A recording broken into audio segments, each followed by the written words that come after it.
My name is Cassandra Rowan. I am 36 years old. The last place I expected to be that morning was Fort Kessler, standing behind a row of folding chairs at my younger sister's military promotion ceremony. The air was thick with southern heat and ceremonial pride. Red, white, blue banners flapped lazily against beige concrete walls. Cadets stood at perfect attention, while their parents snapped photos from bleachers lined with thermoses and flag pins. I arrived late on purpose. My invitation had been more of a suggestion than a request, and no one expected me to come anyway. The event was for Captain Julia Rowan, my sister, who had just been named unit leader of the Joint Aerospace Command Regiment, JACR. A rising star, they said. The daughter, Colonel Martin Rowan, raised right. I kept my head low as I walked to the back of the seating area, dressed in a plain black windbreaker and gray slacks. No insignia, no stripes. My ID badge was clipped inside my pocket face down. I didn't want to draw attention. I just wanted to see her, and maybe see how far the silence had stretched. Everyone else looked polished, the kind of polish that comes from being known. I was unknown here now, forgotten on purpose. My mother looked past me. My father didn't flinch. My sister never turned around. I stood behind them all, arms crossed, watching from the shadows. The ceremony began with a cadence march followed by a formation drill. Julia was front and center, boots hitting the concrete in perfect rhythm. Chin high, voice sharp. She looked like a poster. My father smiled with the kind of pride that doesn't require words. The crowd clapped when the announcer listed her accomplishments. Field scores, leadership ratings, projected mission assignments. No one mentioned my name. That was the point. Then came the demonstration. A short sequence to showcase team maneuvering. For the audience, it was more theater than training, but still tight rehearsed, impressive. I stepped slightly forward to get a clearer view. That was when I saw him. Drill Sergeant Harland. Retired now, but still present at key evaluations. His frame was lean, but unshaken. A scar ran along the right side of his temple, faded from years of sun. He wore the uniform the way others wear purpose. He walked the perimeter of the formation, scanning recruits, making notes. Then he stopped, dead still. His gaze locked on me. At first, I thought he was looking past me, maybe at a parent behind me. But no, his face shifted. I saw it in his eyes. Recognition, real and immediate. His body straightened. 5 seconds passed. He turned toward me, took 2 steps forward, and then sharp and loud raised his arm in a salute. "General Rowan, sir." The word struck like a gunshot. People turned, heads whipped back. Conversations froze. Julia stumbled in her pivot. Her ceremonial rifle clattered to the concrete. My mother gasped audibly. Even my father, seated 2 rows ahead, tensed in his chair. I didn't move, didn't blink. "At ease, Sergeant," I replied evenly, calmly. He nodded once, then resumed his inspection as if nothing had happened. But everything had. Whispers spread like heat waves through the crowd. "General, sir," I felt their eyes pressing in, measuring, calculating, asking questions they had no answers for. I stayed 10 minutes longer, hands in my pockets, watching the rest of the drill. When it ended, I slipped through the far gate back into the shadow of the buildings. No one followed. Not yet. 7 years earlier, I stood at the center of a mock lunar base soaked in sweat and grit, watching a fire suppression drill spiral into chaos. We were in the 3rd week of advanced evaluation training at JACR, a joint military space program designed to prepare officers for leadership in high-risk orbital deployment. It was half boot camp, half astronaut selection. Only the best stayed past phase 2. I was at the top of my class. Until that day. The simulation was meant to mimic a systems failure on a lunar outpost. One hatch sealed 1 oxygen breach, 3 cadets inside 1 commander, issuing orders from the control room. I wasn't in charge officially. Lieutenant Marrow was. But he was panicking. His voice came over the comms, clipped and disjointed, ordering a rerouting of airflow toward the damaged zone. It was the wrong call. I saw it in the readout. Oxygen levels were already collapsing.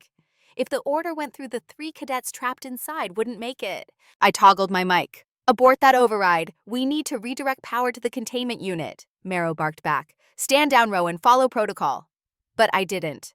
I pulled the emergency override, keyed in a forced reroute. The blast doors engaged just in time. All 3 cadets survived. The room went silent. After the drill, no one spoke to me. Not the cadets I saved, not the staff, not Marrow. Just silence, and a summons to the debriefing room. That's where I saw my father, Colonel Martin Rowan, decorated, precise, the face of JACR. He'd spent most of his career designing protocols for field response units in orbital systems, and he stood by the window with his arms behind his back reading my name off a file like it wasn't familiar. "You disobeyed direct command," he said. "I saved lives," I replied. He didn't argue, just looked back at the file, then closed it. Leadership requires more than instinct. It requires trust in the chain of command. Even when the chain is wrong, he didn't answer that. Instead, I was told I'd be placed under review. 3 days later, that review concluded with a recommendation to withdraw voluntarily. I would not be expelled. I would not be charged. But I would be marked not suited for high-stakes command. The report said I panicked, that I let personal judgment override mission structure, that I was impulsive, unstable. I asked to see the internal log files, the ones that tracked command decisions during the drill. I was told they were classified. My father didn't meet my eyes when he handed me the withdrawal papers. "You're not ready," he said. "Take some time. Consider a different path." I signed. No ceremony, no speech, no exit interview, just a cold hallway and a locker full of training gear. The next day, I left Fort Kessler under quiet orders. The official word Rowan opted out. Couldn't handle the pressure. A cautionary tale whispered between cadets like a ghost story. My sister Julia had just entered the program. She never asked me what happened. Our mother said it was best I didn't come to family dinners for a while. Not until things cooled off. They never did. I moved to DC for a consulting job in defense logistics. Or so they believed. What really happened was this. 3 weeks after leaving the program, I received a message. No return address, no subject line, just a single sentence. Interested in command without permission. A date, a time, a location. I went. The building looked abandoned, a gray structure behind a shuttered airstrip outside Virginia. Inside, I met 2 people. No names, no ranks, just questions. What would I have done differently? Why did I act? Would I do it again?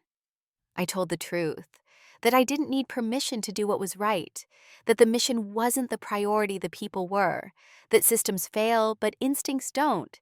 They listened, took notes, then handed me a clearance badge with no logo and a list of rules. I wouldn't be listed in any official roster. No rank would be acknowledged. My title would be Honorary General Tier 4, Internal Oversight Division. No salutes, no medals, just work. I said yes. They called it Argo Division, an internal military intelligence wing, tasked with reviewing breaches, lies, and internal failures. We were the observers, the invisible spine of accountability. While Julia rose through the visible ranks, I rose through the shadows. And I never once stepped foot on Fort Kessler again. Until today. I spent my first 6 months at Argo Division in complete silence. No uniform, no military tags, no contact with former colleagues. My existence was deliberately erased from Jacker's live systems. In return, I was granted Level 5 internal clearance to monitor and assess chain of command breakdowns across military and aerospace command units. It was quiet work, cold, often thankless. I reviewed transcripts of failed missions that were never made public, studied logs from drills that went sideways, traced the root of rumors about cover-ups and disciplinary favors. My team didn't wear patches or pins. We sat in temperature-controlled rooms under fluorescent lighting, parsing timelines, and comparing sealed reports to what was shown on paper. That was where I learned the real difference between command and control. In Argo, we didn't issue orders, we verified whether those giving them deserved the trust. Most of what I did never left the walls. But every so often, one of my findings would trigger an internal inquiry.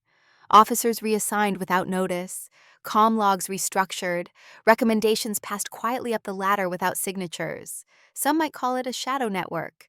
I called it a second chance, not to redeem what I had lost, but to make sure no one else had to lose the same way. Over time, I began to travel again. Not under my name. Sometimes as a civilian contractor, other times as an operations auditor. Always silent. Always temporary. Fort York. Lewis Base. Ether Station. None of the staff ever knew who I really was. They just called me the observer. By year 3, I had reviewed over 24 critical fail points in command training. In one case, I flagged a pattern of evaluation bias by a colonel running simulation labs at New Horizons Base. In another, I identified a cover-up of a near-fatal equipment miscalibration during a deep atmospheric re-entry trial. I wrote the reports, I sent them up. Then I walked away. No credit, no closure. But the programs improved. People didn't die. That was enough. I never expected to see anyone from Fort Kessler again. Certainly not my family. When Julia appeared in one of the review files, part of a promotion panel at Kessler, I skimmed past it. I didn't need to read it. She was always good on paper, sharp, driven, confident. Everything I used to be before I learned confidence wasn't armor. The day I received the directive to observe a unit promotion and drill ceremony at Fort Kessler, I thought it was a mistake. I read the memo twice. Passive presence, no engagement, monitor field cohesion and protocol integrity. Candidate Captain Julia Rowan. I almost declined. Almost. But a small voice, the one that had always whispered at my worst moments, said, "Go." Not to interfere, not to be seen, just to witness. I arrived before dawn and parked in the civilian overflow lot. I took the perimeter path to the south gate, past 2 guards who barely looked up, and entered under a clearance badge that bore a fake name and a rotating barcode. Inside the base, nothing had changed. The barracks still stood like stone.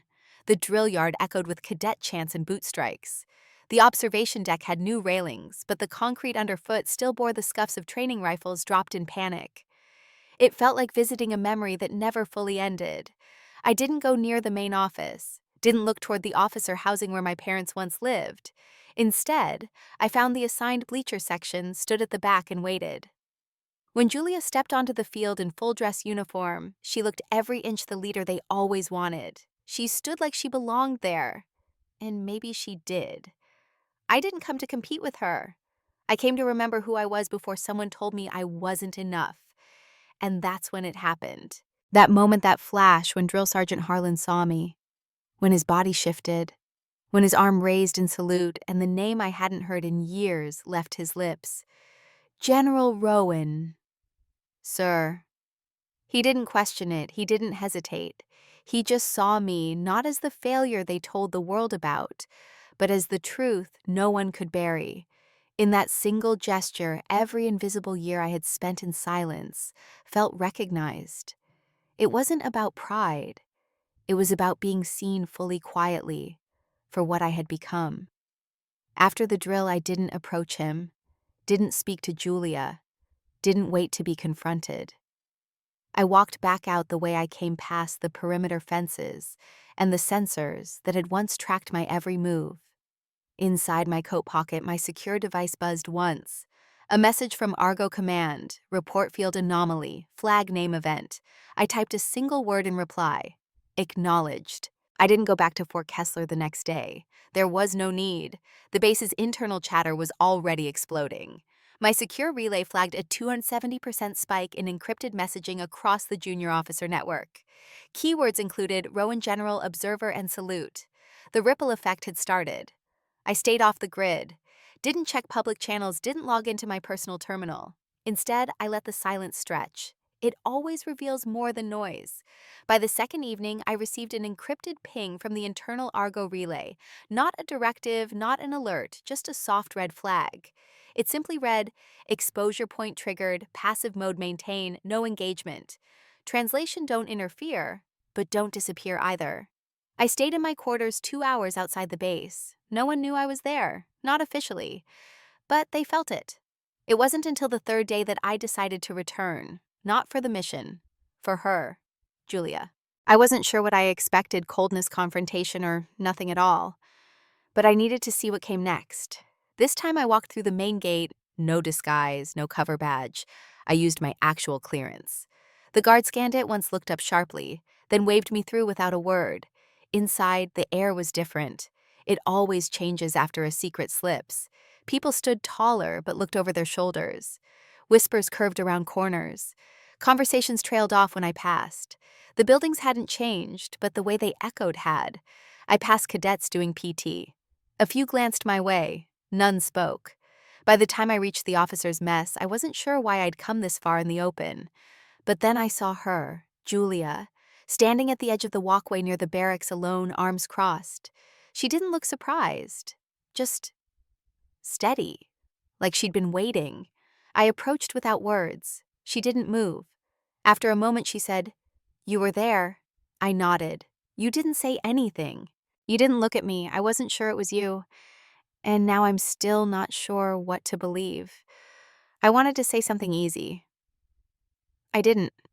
Instead, I asked, "Did he tell you?" She didn't need clarification. "Dad said you walked away because you couldn't handle it." I stared at her. Her jaw clenched. Her eyes didn't. "And you believed him?" "I was 13, she said. And he said it so often, I didn't think it could be a lie." She looked down at her boots.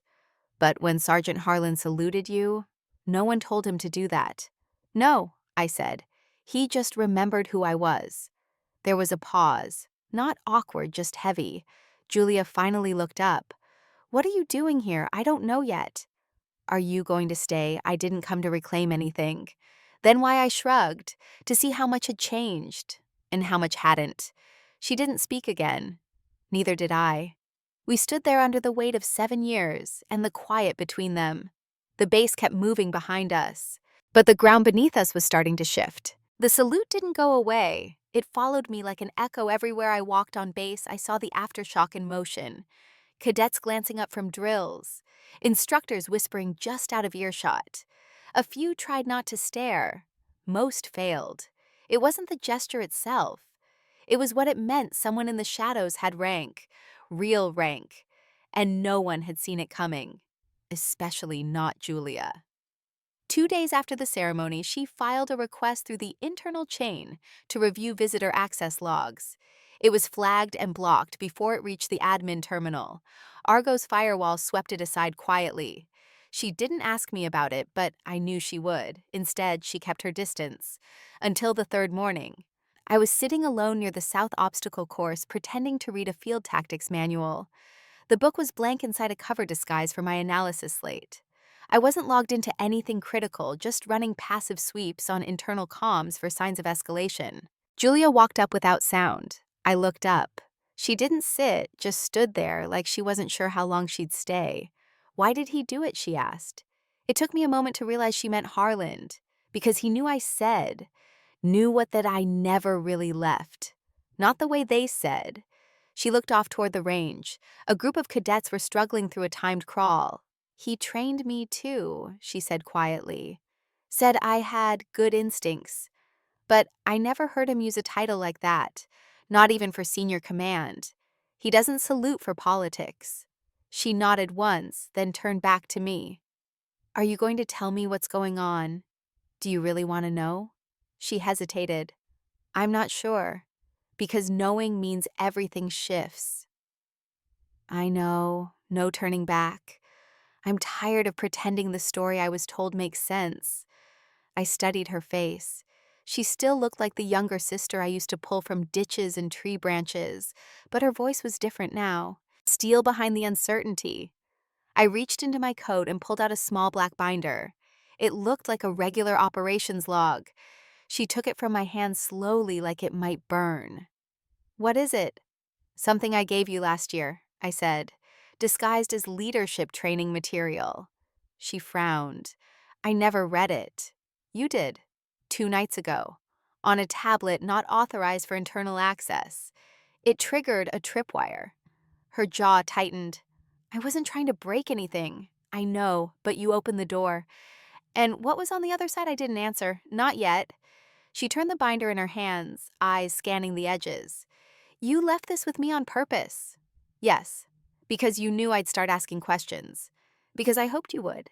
She closed the binder gently like it carried more than paper. "Was I wrong to look?" "No," I said. "You were finally right where you needed to be." For a long moment, she just held the binder. Then her voice dropped. "Does Dad know?" "Not yet." She met my eyes, but he will. That night, I didn't sleep. Not because I was afraid of what came next, but because I finally knew what I had to do. I sat at the small desk in my off-base quarters laptop, open slate unlocked the binder Julia had reopened earlier, still lying beside my hand. The steel insert hidden in the back cover was warm to the touch, likely from the brief power surge when Julia's unauthorized tablet pinged the wafer embedded inside. That wafer had one purpose: if accessed improperly, it would alert me and unlock a hidden file only I could read. And now I had it. I opened the file. No fanfare. Just lines of raw data authentication logs and access records buried beneath code names and clearance stamps. At the center of it all, a name. Martin Rowan. Clearance ID KES 442. Access date 7 years ago. I stared at the timestamp. It matched the exact week I was pulled from the JACR program. The same day I had overridden Lieutenant Marrow's faulty command during the simulation. The same day 3 cadets lived because I didn't follow orders. My hands were still as I expanded the file. There it was, the original incident report before the edit. I scanned it line by line. It confirmed everything that I'd overridden protocol to prevent a fatal systems failure, that my instincts had proven correct, that the lives of 3 cadets were saved by a decision that broke procedure but preserved life. And then I saw the overlay. 3 added sentences. A subtle rewrite. Original Cadet Rowan assessed risk factors and initiated independent containment protocol. Outcome: successful mitigation. Recommendation: debrief and commend. Modified Cadet Rowan initiated unauthorized override against direct order. Outcome: operational disruption. Recommendation: removal from active command track pending further review. That edit had changed the course of my life, and the access signature that initiated the change, my father's. He didn't just agree with the rewritten version, he wrote it. He logged in under administrative override, used his kernel-level access to alter the digital record, and then sealed the file with a priority flag to prevent any secondary review. I closed my eyes, not to cry, to stay calm, to not let rage derail clarity.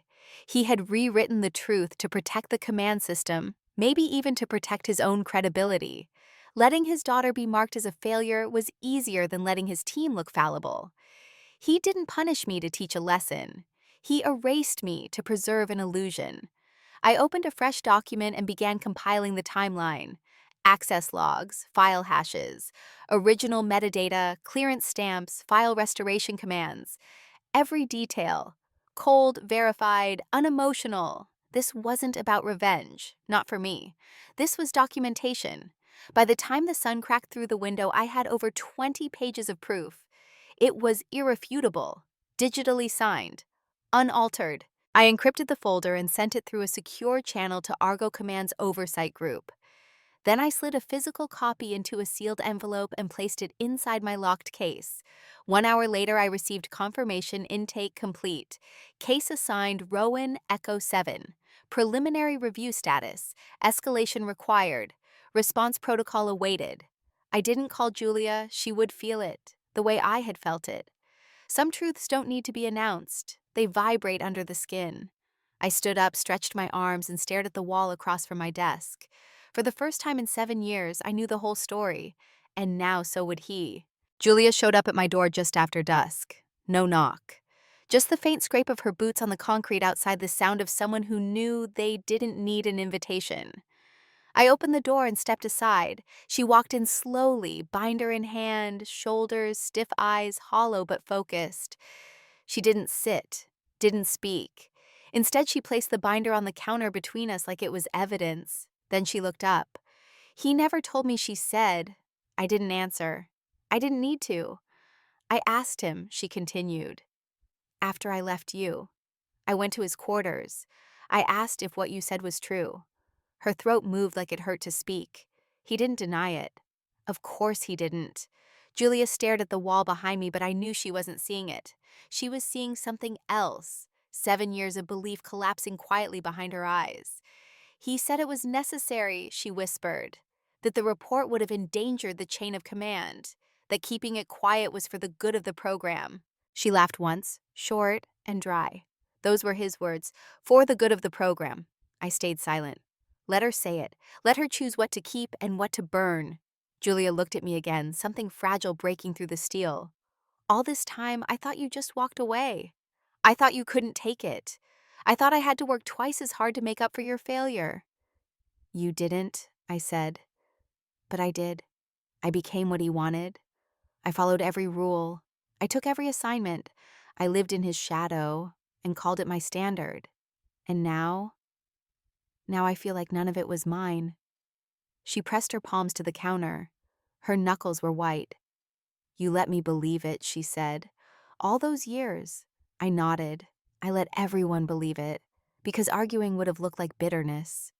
And silence was the only kind of protest I had left. Her voice dropped. You let him use you as a warning. I was useful, at least I said, just not the way they expected. She shook her head slowly, like she was trying to dislodge something that had taken root.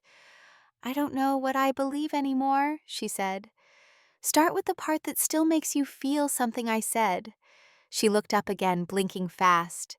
That you saved them, that you were right, and that her voice cracked, was wrong. I didn't move. I just let the silence hold us both. Finally, she stepped back and took a breath. What do we do now? She asked. The first time she said we, I reached into the drawer and pulled out the sealed file packet. I handed it to her. You read it, I said. Then we decide. The conference room inside the Fort Kessler administrative wing hadn't changed. Still cold, still metallic, still designed for discomfort.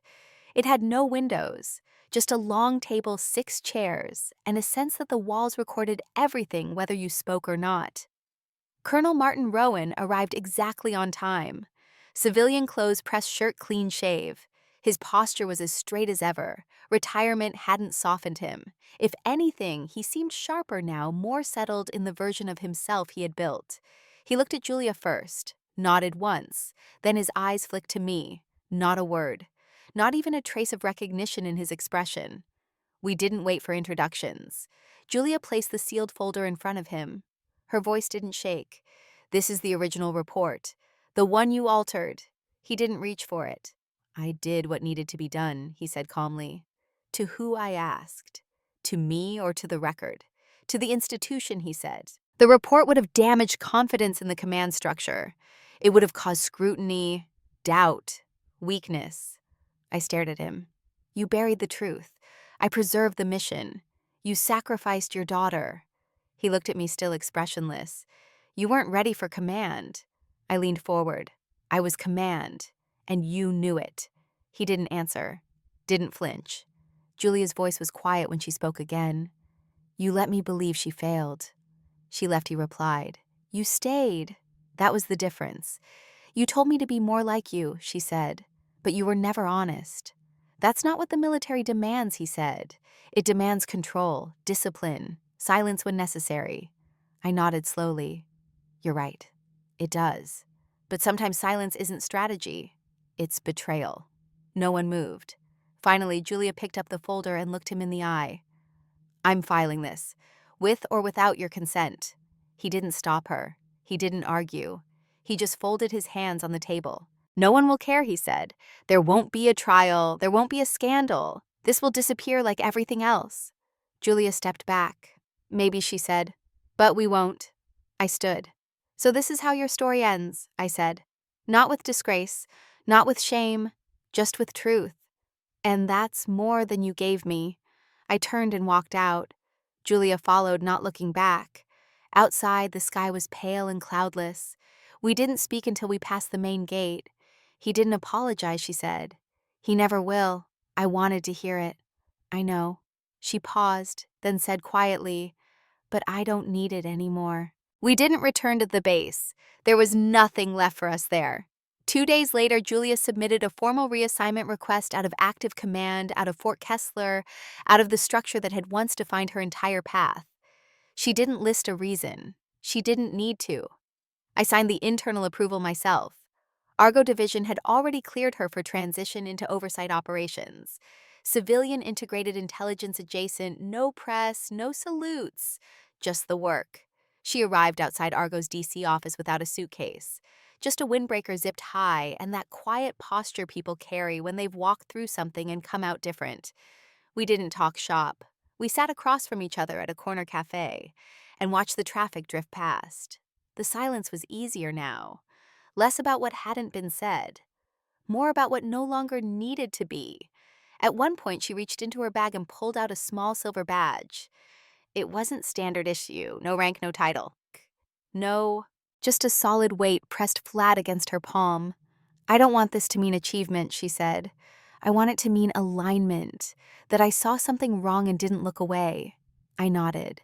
Then it already means more than anything they pinned to your chest. She tucked it inside her coat, not on the lapel, but just behind the lining clothes hidden chosen. Before we parted, she touched my shoulder. Not a hug, not a salute, just contact. Real. Brief. I used to think loyalty meant silence, she said. What does it mean now? She thought for a second, knowing who's worth breaking the silence for. She walked back toward the building straight, calm, no rush in her steps. I stayed outside for a minute longer, letting the air settle. Later that afternoon, a plain envelope arrived in my office mail slot. No return address, just my name and her handwriting across the front. Inside was the pin from her old uniform. Beneath it, a note that read, "You carried the weight alone long enough. Let this remind you it's not yours to carry forever." I placed it in my desk drawer, didn't close it all the way. Some symbols don't need to be worn, they just need to be remembered. And in the quiet that followed, I realized something: victory doesn't always arrive with celebration. Sometimes it arrives with release, not in the way the world sees you, but in the way you finally see yourself.